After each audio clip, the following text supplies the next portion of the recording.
আপনি কি কখনো স্বপ্নে দেখেছেন চারপাশে প্রবল বৃষ্টি হচ্ছে আর নদী, খাল, বিল সবই ভরে যাচ্ছে পানিতে? এই দৃশ্যটি শুধু প্রকৃতির রূপ নয়, তাবির অনুযায়ী এতে লুকিয়ে আছে এক অপার বার্তা।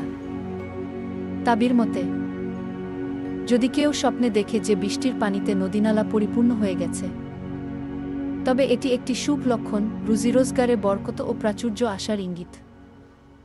বৃষ্টি হল রহমতের প্রতীক, আর পানিতে ভরে যাওয়া মানে জীবনের প্রয়োজনীয়তা পূর্ণ হয়ে যাওয়া। এই স্বপ্ন বোঝায় আপনার জীবনে আর্থিকভাবে প্রশান্তি আসবে, রিজিক খুলে যাবে ইনশাল্লাহ। তাই এমন স্বপ্ন দেখলে আল্লাহর প্রতি কৃতজ্ঞতা প্রকাশ করুন, কারণ এটি আপনার জন্য রহমতের বার্তা। আরও স্বপ্নের তাবির জানতে সাবস্ক্রাইব করুন স্বপ্নের ব্যাখ্যা চ্যানেলগুলো।